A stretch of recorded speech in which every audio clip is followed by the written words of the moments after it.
पहुंच जगमाही अप्रभुता पाई जाही मद नाही। कोई ऐसा आदमी नहीं है दुनिया में जो धन पाके, बल पाके, संपत्ति पाके, रूप पाके, गुण पाके, कला पाके, तनी मनी अगर वो यदि शोहरत मिल गया, अरे वाह वाह क्या काम है, क्या बढ़िया बजा रहा है। मैं तो इस पूरा इंडिया के मालिक हूँ।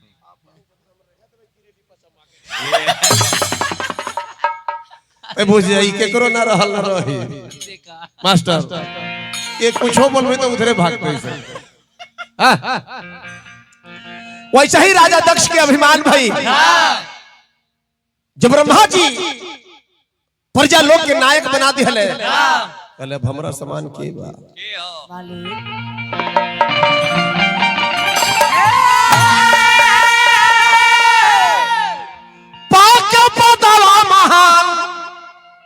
भैल मनवा में अभिमान पाके पदवा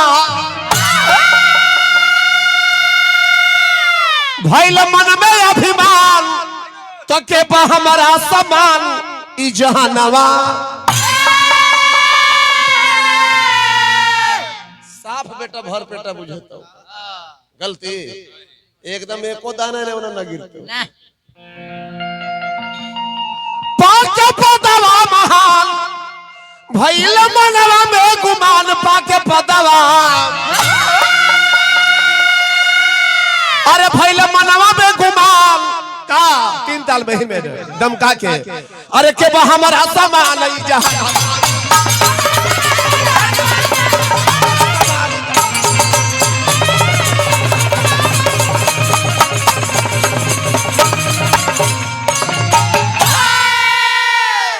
इतना अभिमान भइल ब्रह्मा देखले सब कुछ लायक अब बनवले प्रजा लोक के नायक। ब्रह्मा देखले सब कुछ लायक अब बनवले प्रजापति के नायक। ब्रह्मा देखले सब कुछ बनवले प्रजा लोक के नायक का तो भइल मन में महान गुमान।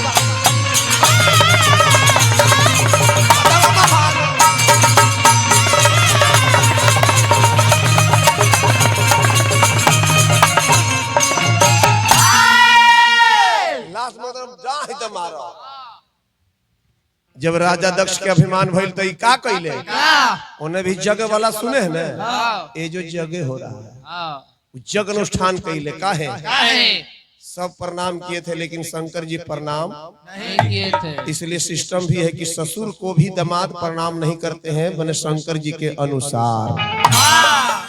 यह घटना घटल ही जा। एक दिन माता सती भगवान कैलाशपति बैठल बनी कथा कहानी दोनों प्राणी के बीच में चल रहा बा। पर्वत पर विराजमान बानी और उसी समय विमान उड़ल जाता। रीड बढ़ा दे। माता सती पूछ दिहली हे कैलाशपति ये विमान कहाँ गड़गड़ाते जा रहा बा। भोला बाबा हंसे लगनी जाए तो जहाँ जाता जाता कल ना कैलाशपति हमरा के बताएं ये विमान आकाश मार्ग से विमान कहाँ जाता। भोलेनाथ शॉर्टकट में कहने के ये विमान कहीं दूसरा जगह नहीं खे जाते हैं सती ये तारा बाबूजी के मकान में जा रहा है। माता सती कहली कैसे हो पूछे लगली मैया अरे हाथ जोड़ी परीला चरणवा ए सजनवा हमरो अरे कहाँ जाता उड़ता विमान ए सजनवा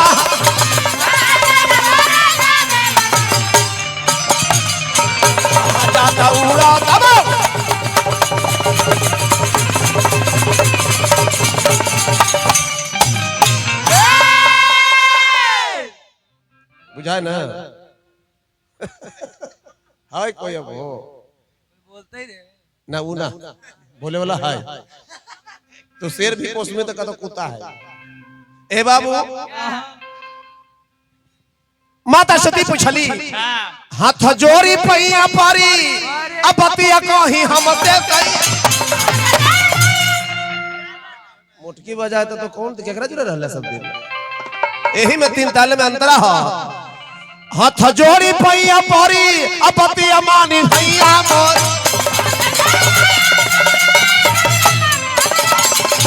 हाथ जोड़ी पैया हो पारी पतिया दले सिर पर।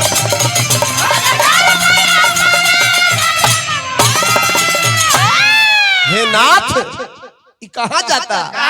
भोलेनाथ कहता नहीं का पूछे लगली आखिर बात कही जाता कहाँ? हम गुड़ पर तनी सरकारी कहाँ जाता विमान बताई। अरे कहाँ जाता उड़ाता विमानवा ए सजनवा।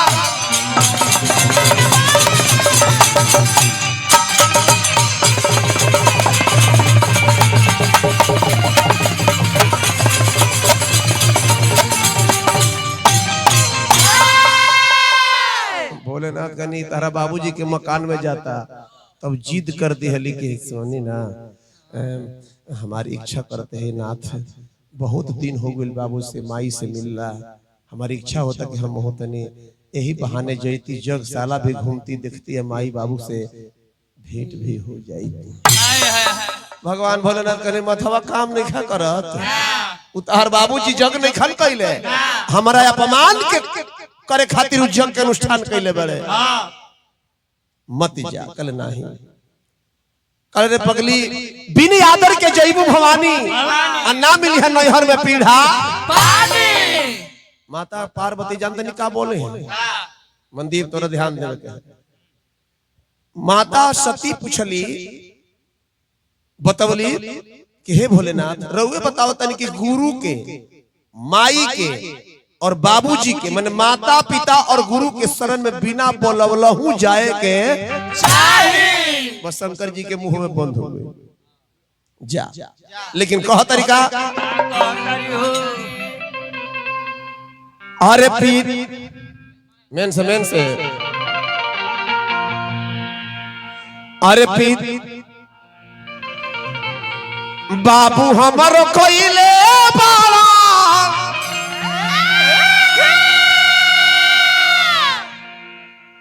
पंखा में। अरे बाबू हमारो कोइले बाड़ा जग के रचनवा ए सजनवा हमारो डेरा मत वही में लपेट दो करे में। अरे बाबू हमारो कोइले बाड़ा जग के रचनवा ए सजनवा हमारो देखे खाती तर से हमर मनवा ए सजनवा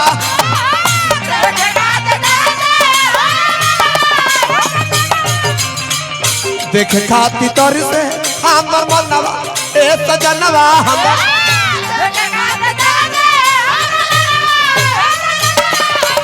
हे नाथ एही रे बहनवा करती माई दरसनवा ए सजनवा हमर।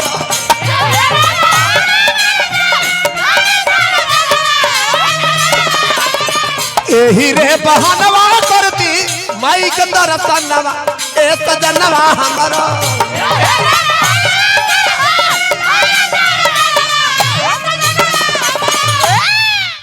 देखे खाती तर पे हमर मनवा ए सजनवा।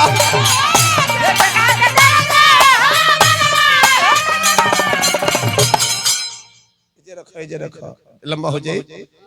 माता सती जब जिद कर दिली भैया जी भगवान भोलेनाथ के चारा ना चलल बा दू गो गण के भेज दियल के ले जाके पहुंचा दो। आ जब पहुंचली नैहर में का भाई गौर करी है तनी ध्यान दे। नैहर के लोग जैसे भी गांव के लोग जुटल हैं ए भैया 2 मिनट नैहर के लोग सब ताना मारे लगे राजवा के छोटकी लड़की है रे छोटकी बेटी। अरे हई सती भी अकारे एकरा त निमंत्रणो नहीं खेबई। ताना सुने लगली कान में आवाज जाता सती अपमानित जैसन करे लगली। पहुंचली है नैहर के जब राज दरबार में सती पहुंचली ए दीपक भाई देखले मुंह मोड़ लिहले बाबूजी देखले मुंह घुमा लिहले बहिनिया देखली उहो मुंह घुमा लिहली भौजाई देखली उहो मुंह घुमा लिहली। जब माई पर नजर पड़ल सती के देखला आज शादी करिए 1 महीना के बाद लड़का के दुल्हा राजा के लकवा मार दे तो हो सकती है कि वो जो 7 फेरा लगा के जीवन साथी बनी थी वो भी आपको छोड़कर दूसरा शादी करके भाग जा सकती है। बेटा अगर पागल हो जाए, कुछ अलबला हो जाए, तब बाप भी हो सकता है मुंह मोड़ लेके दूसरा एक जिला नहीं जिला से का फायदा, ये मरिए जाए वो है ठीक रही। लेकिन जो माई पेट में 9 महीना रखी है, बेटा पागल हो, मिर्गी आवे, चाहे बदमाश हो, चोर हो, चंडाल हो, लेकिन सारी दुनिया आपको छोड़कर भाग सकती है, लेकिन जन्म देने वाली माँ आपको कभी नहीं छोड़ सकती। इसलिए जन्म देने वाली माँ और अपनी धर्म पत्नी को कभी भी बेपनाह प्यार कीजिए भैया जी, बेपनाह। किस लिए कहते हैं गौर कीजिएगा। माँ और बीवी को अंदर आत्मा से बहुत, जान जीव से ज्यादा प्यार कीजिए, सबसे प्यार कीजिए, लेकिन ये दोनों से काफी कीजिए। क्यों?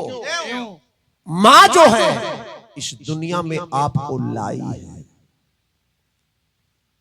माँ जो है इस दुनिया में आपको लाई है, और पत्नी इस सारी दुनिया छोड़कर आपके पास आई है। अगर सही बात है तो जोरदार ताली गिरे के चाहिए।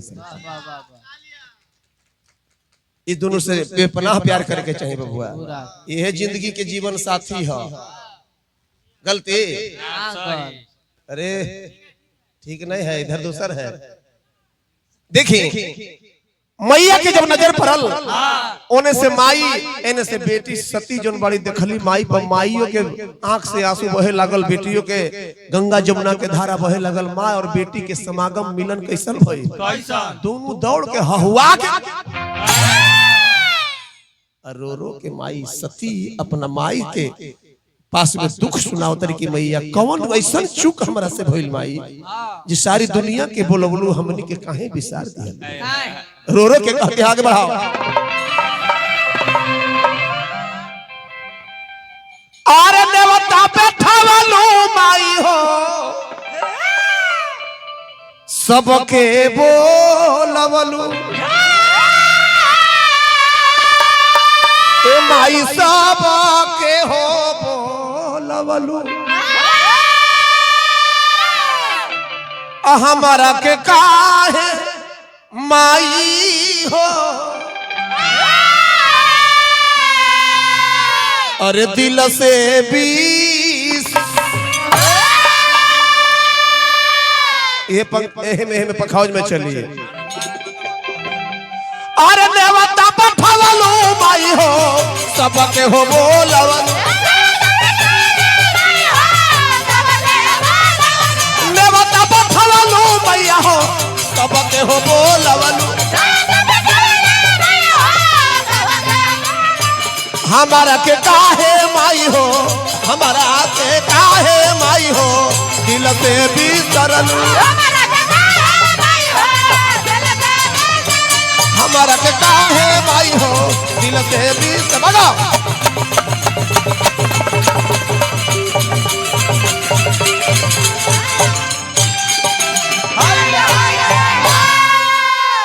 आरे कमन भइले चुकावा माई हो,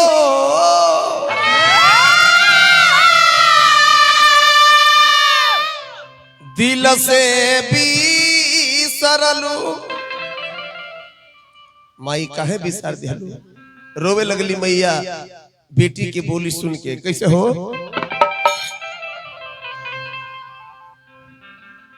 आरे फाट लागल सुन के मैया, फाट लागल मैया के, अरे छतियान हो सुन के बेटी के पुकार,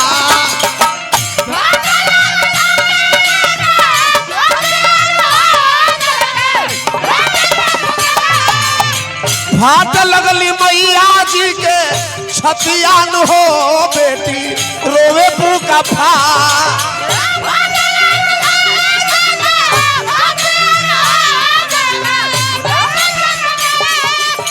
कौन भइल चुकवा माई रे, कल देहल मुखवा माई हो,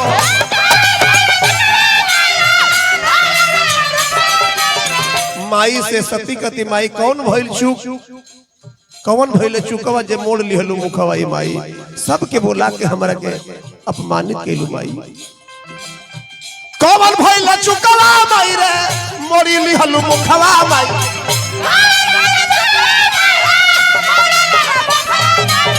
कौन भइल चुकवा माई, मोरी लिहलु मुखवा माई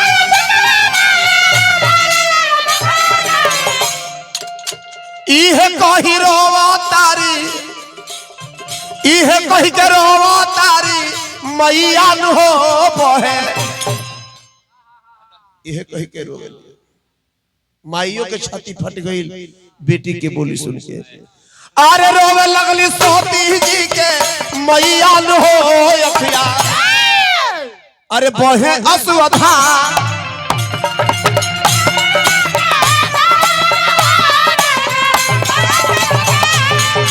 बहे लागल अखिया असुआ धारन हो बहे लागल असुधा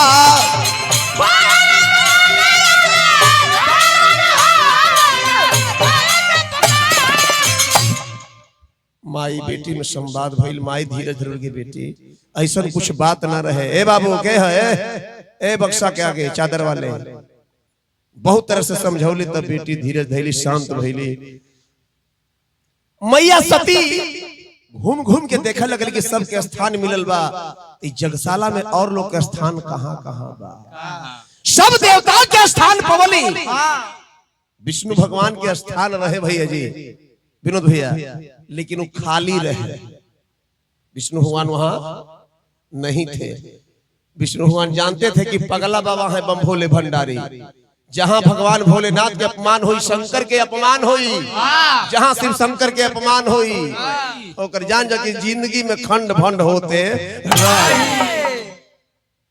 विष्णु भगवान झंझट से पहले ही निकल गए यहाँ बहुत बड़ा भूचाल आने वाला है विष्णु भगवान हट गई सब देवता के स्थान बोले लेकिन माता सती अपना पति कैलाश पति बम भोले भंडारी के स्थान भी ना देखली कि कहीं स्थान है ये नहीं खे कोई जे रोवे लगली माई के बम भोले के बात में उठवनी बड़ा दिक्कत भइल का आगे बढ़ाए दा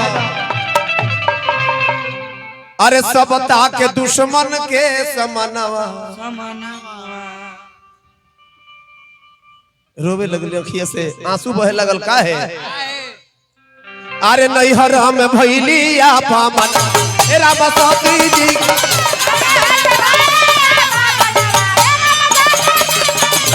नैहर में भैली आपा मन बाबा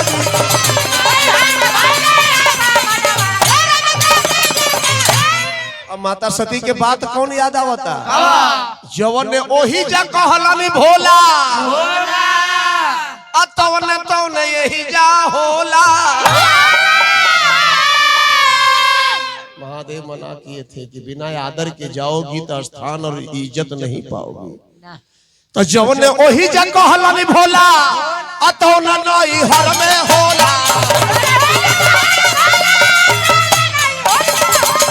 जौने वही जगह लगी भोला तौना तौना यही जा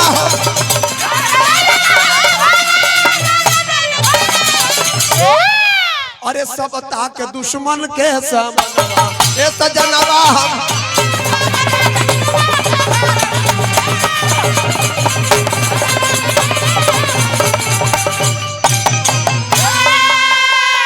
माता सती क्रोधित हो गईली आ सोच लिहली का दीपक अब लौट के भोला के दरबार ना जाई बेंजू मास्टर 50 रुपया घटता जहाँ ढाया पर ना गिरा कहा खा है लो बांध देगा हेलो कौन कहानी गा रहे बोल तो हाँ क्या हुआ ध्यान नहीं है तो देखिए ये रही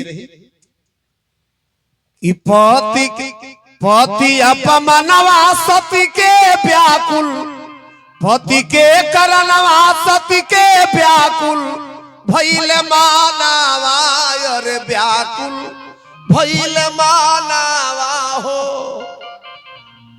अखिया से बरसे यसुआ धारन हो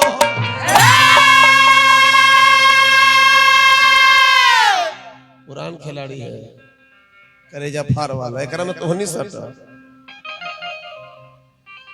ए जैसे चाल में रही पति के हमारा तो डेरा न जौन मारो तो भर पेट मारो हम में चल जाई कहो हम खलासी से ड्राइवर भइल बन उ लोग सेटिंग वाला जो ना होई तो अरे अरे ओकर जहां ताल बदल लो हां बस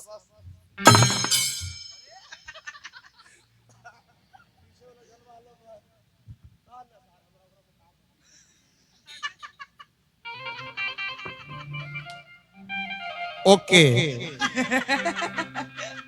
अनरी बैरी कूटे धान हमरा चौरा से काम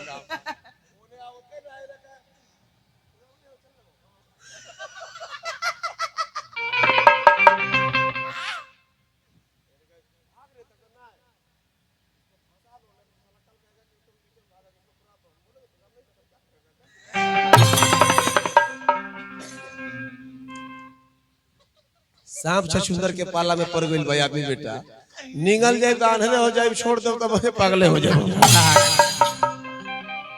अच्छा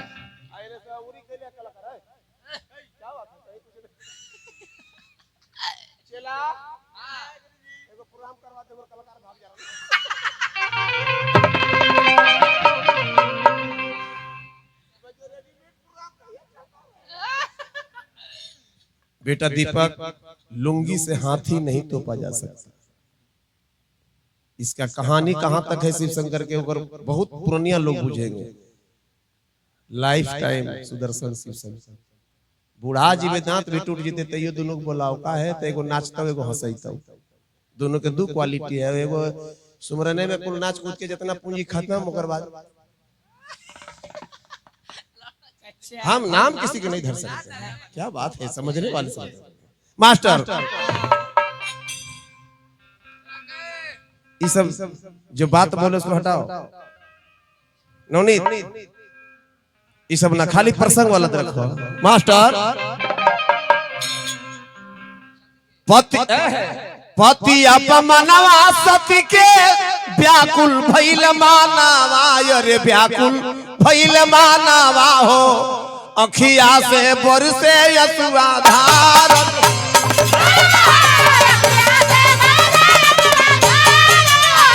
किरामा हो अखिया से बरसे यसुआ धारल होरा किरामा हो अखिया से बरसे यसुआ धारल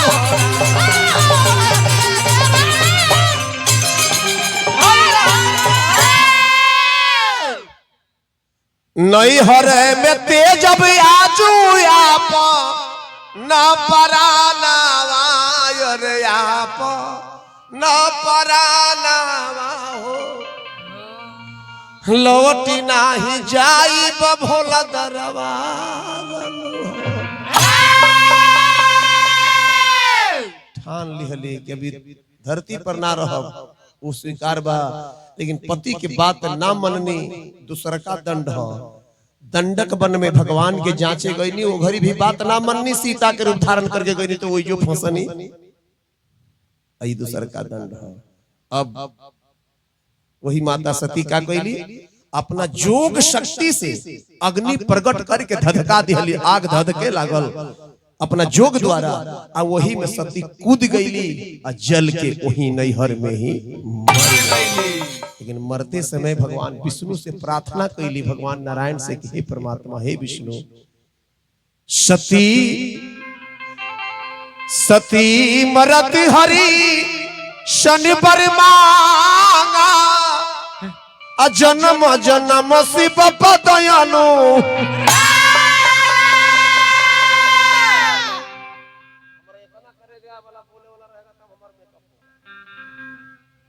ताकि हमने कहा 1962 वाला 97 मॉडल एकदम खाड़ रहा HMT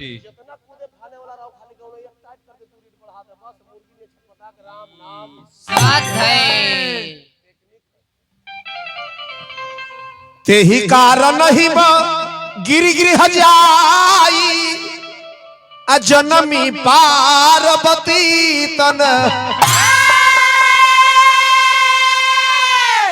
पति के अपमान के कारण सती नैहर में अपना शरीर को त्याग दी है। उसी समय विष्णु भगवान से वरदान मांगे हैं कि हे प्रभु हे नारायण हे आनंद कंद सच्चिदानंद ब्रह्मांड के एक सूत्र में बांधने वाले हे जगत के नायक, जैसे अभी शरीर छोड़ता नहीं, लेकिन जब जब मैं पृथ्वी पर मृतलोक में जन्म लूं, भगवान भोलेनाथ के ही शरण में चरण में मेरी अनुराग लगी रहे। उसी कारण भगवान विष्णु आशीर्वाद दिहनी। और वही माता सती जाके राजा दक्ष के घर से शरीर त्याग के कहां गई? गौर करो विनोद भैया, राजा दक्ष के यहां से शरीर त्याग के माता सती,